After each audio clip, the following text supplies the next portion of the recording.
अधिकतर लोगों को यहाँ सिर्फ कूड़े की परत दिखेगी, पर डैनियल बुखर को घोटाला दिखता है। थाईलैंड के कचरे के ढेरों में 2/3 मलबा जैविक है, ज्यादातर खाने का कचरा।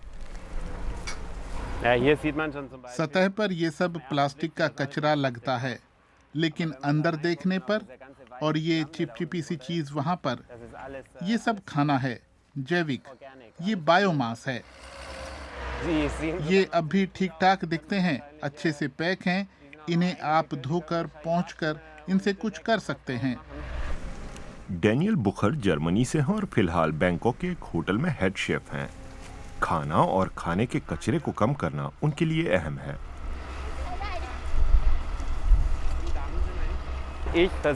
मुझे खाना फेंकना कतई पसंद नहीं है, सिर्फ इसलिए नहीं कि मैं उसे इतनी मेहनत और ध्यान से बनाता हूँ, बल्कि इसलिए भी कि जो बिल्कुल खाने लायक भोजन है उसे फेंकना मूर्खता लगता है। इससे मुझे तकलीफ होती है और मैं बेचैन हो जाता हूँ। बुखर आमतौर पर अपने होटल में ही मिलते हैं। 1000 से अधिक कमरों वाला ये होटल थाईलैंड के सबसे बड़े होटलों में है।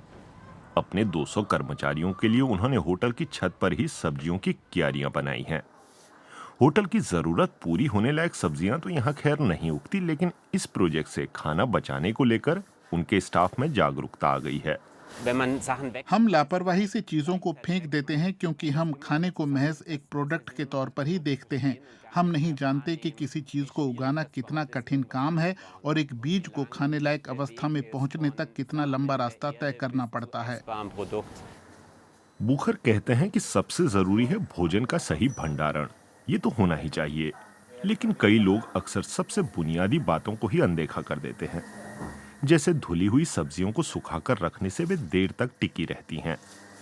होटल की पेंट्रियों में खाने की ताजगी को चेक करने के लिए हर रोज हाइजीन टीमें भी आती हैं।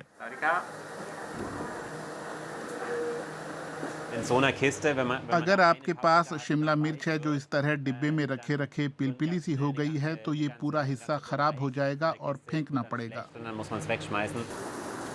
होटल में 6 अलग-अलग रेस्तरां हैं। एक बुफे एरिया भी है, जहां विभिन्न व्यंजनों को तैयार करने के लिए अलग-अलग जगह बनी हैं। थोड़े से सुपरविजन और प्लानिंग के साथ बुखर कम से कम कचरा पैदा करने में कामयाब रहते हैं। नाश्ते के बचे उबले अंडों को यहाँ लाया जाता है। ये दिन के खाने में शामिल होते हैं। लोगों को इसे खाने में मजा आता है और हमें दोबारा अंडे नहीं उबालने पड़ते। दिक्कत यह है कि नाश्ते के अंडे पश्चिमी किचन में तैयार होते हैं, लेकिन ये वाला तरीका चीनी है। ऐसे आइडिया की बदौलत ही बुखर और उनकी टीम सिर्फ 2 साल में होटल का खाद्य कचरा आधा करने में सफल रहे हैं। ये आसान नहीं था। हुनर और अनुभव का संतुलन साधना था और वर्क फ्लो में भी बदलाव करना पड़ा। महीने में एक बार बुखर और उनकी टीम जायजा लेती है। वे देखते हैं कि उस दिन कौन सा खाना इस्तेमाल नहीं हुआ है और उसे कैसे एक नए स्वादिष्ट व्यंजन में बदला जा सकता है। जो खाना होटल में इस्तेमाल ना हुआ हो लेकिन खाने लायक है, उसे एक एनजीओ को दान कर दिया जाता है।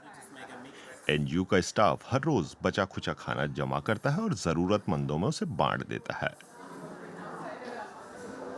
मछली या क्रीम जैसी खराब होने वाली चीजें ही इस कूड़ेदान में जाती हैं, लेकिन उससे पहले वजन कर उन्हें नोट किया जाता है। इससे हमें ये समझने में मदद मिलती है कि हम क्या फेंक रहे हैं और कितनी मात्रा में।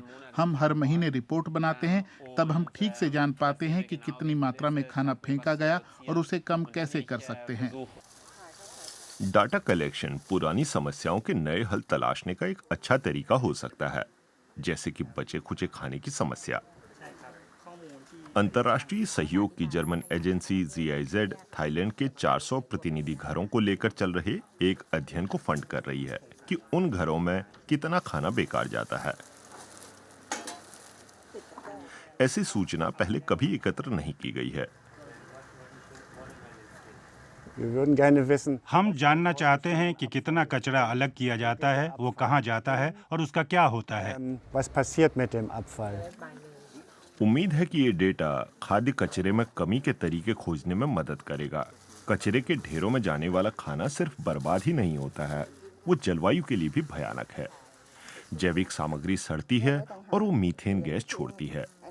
वो जलवायु को नुकसान पहुंचाने वाली CO2 गैस से भी 25 गुना अधिक सक्षम मानी जाती है। जैविक कचरे से जलवायु को सबसे ज्यादा खतरा है, खासकर विकास कर रहे देशों में जहां रिसाइकलिंग करने या कंपोस्ट करने की आधुनिक टेक्नोलॉजी नहीं होती। हम अक्सर चर्चा करते हैं कि इस सारे कचरे का क्या करें। ये अहम बहस है, लेकिन हमें बात ये करनी चाहिए कि हम कैसे कचरे के ये ढेर बनने ही ना दें। डैनियल बुखर एक मिसाल कायम करना चाहते हैं। वो जानते हैं कि हर अगला कदम बदलाव लाएगा।